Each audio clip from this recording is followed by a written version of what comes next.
दानवीकरण हुए हैं, जो भारत का युवा उनकी कहानियों को सुनकर के बड़ा हुआ है। सर, आपका नाम है दानवीर, और भारत में एक दानवीरकरण को लेकर के बहुत अच्छी कहानी चलती है कि उन्होंने कवच कुंडल अपने दान में दे दिए थे।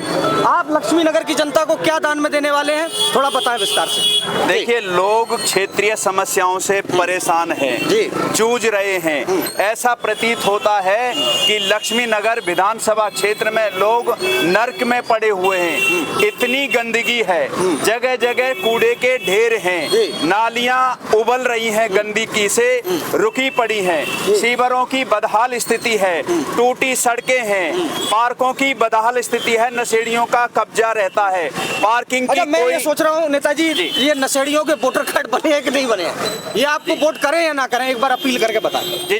देखिए, मैं समझता हूँ आपने कहा कोई नशेड़ी पिता भी है, कोई नशेड़ी पिता भी है, वो ये नहीं चाहेगा कि उसके बच्चे भी नशेड़ी हो जाएं, और कोई नशेड़ी ये भी नहीं चाहेगा कि सब नशा करें, ठीक है, लेकिन आपको वोट करें। हाँ, वोट करना चाहिए, बिल्कुल वोट करना चाहिए, नशेड़ियों को भी वोट करना चाहिए। इस देश के लिए, इस क्षेत्र के लिए, इस राष्ट्र के लिए, अपनी बच्चों की शिक्षा के लिए, बच्चों के संस्कार के लिए, बच्चों को मानवीय मूल्य देने के लिए वोट करना चाहिए। कोई नशेड़ी पिता नहीं चाहता कि उसकी संतान खराब हो जाए, तो इसलिए इस क्षेत्र के मुद्दों पर चुनाव लड़ रहे हैं, उन समस्याओं पर चुनाव लड़ रहे हैं। आप अगर जीतते हैं तो क्या कार्य करेंगे, और नशेड़ियों के लिए क्या करेंगे, जिनके लिए आपने कहा कि जो नशे वोट तो दें, कम से कम वो नशा ना करें, ये भी अपील कर रहे हैं। जी बिल्कुल, उनके लिए हम इस तरह के शिविर चलाएंगे, उन कैंप लगाएंगे उनके लिए कि वह अच्छे नागरिक बने, वह उनके अंदर मानवीय मूल्य होने चाहिए, वो संस्कारवान बने, ताकि इस राष्ट्र की उन्नति करे। और हर व्यक्ति को सामाजिक होना चाहिए, हर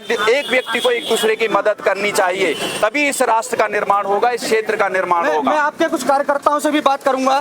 सर, एक पढ़े लिखे प्रत्याशी के तौर पर आप योग गुरु भी हैं सर, आप योगा कराते हैं, आपका परिचय थोड़ा जानना चाहूंगा, और कैंपेन कितना, क्योंकि समय कम है आपके पास और बहुत जनता तक पहुंचना है साहब। सर का मुद्दा है कि नशा मुक्त क्षेत्र होना चाहिए, सीवर लाइंस खुली हुई हैं, सड़कों की स्वच्छता का मुद्दा है, कैसे देखते हैं बतौर कार्यकर्ता, कैसे जुड़े हैं इनकी विचारधारा से? जी, हमारा उद्देश्य है कि हम जनता के बीच निकले हैं और अपनी आवाज़ को, अपनी बात को जनता तक पहुंचाने का प्रयास कर रहे हैं, क्योंकि कभी भी किसी भी कार्य को सफलता की ओर तब बढ़ाया जा सकता है जब हम अपनी बात उनके सामने रखें।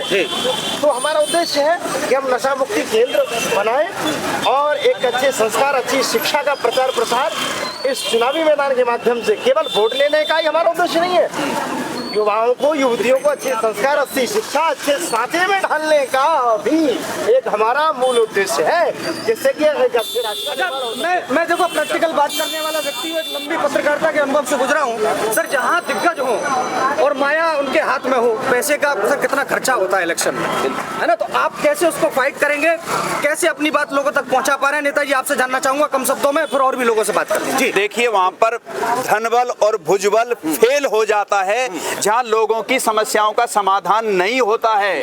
देखिए, वोट बहुत दिनों तक नहीं खरीदे जाएंगे, जब लोग परेशान हैं, लोग गंदगी में पड़े हुए हैं, नालियां उबर रही हैं, सीवरों का बुरा हाल है। जब हम लोगों के लिए काम करेंगे, लोगों के बीच में जाएंगे, तो ये फिर ना धनबल काम आएगा ना भुजबल काम आएगा, लोगों का काम ही काम आएगा। आप इनके कार्यकर्ता हैं, गुटखा तो नहीं खाते? आप खाते हैं? अब लोग आपके साथ नेताजी चल रहे हैं, इनको सिखाओ ना, ये नशा मुक्ति केंद्र इनके लिए खोल दो आप। जो बिल्कुल अगर कोई हमारा साथी इस तरह का करता है, तो खाते हैं आप? देखिए, सुनिए, ये इनका बड़ा दिल है, अगर इन्होंने स्वीकार किया है, नेताजी स्वीकार किया है, स्वीकार किया है इन्होंने, है ना जी। चाहते तो ये कह देते कि नहीं खाता मैं, छोड़ देंगे, ठीक है, नेताजी छोड़ देना भाई, छोड़ देना, हमारे साथ आए हो तो कम से कम ये काम छोड़ दो आप।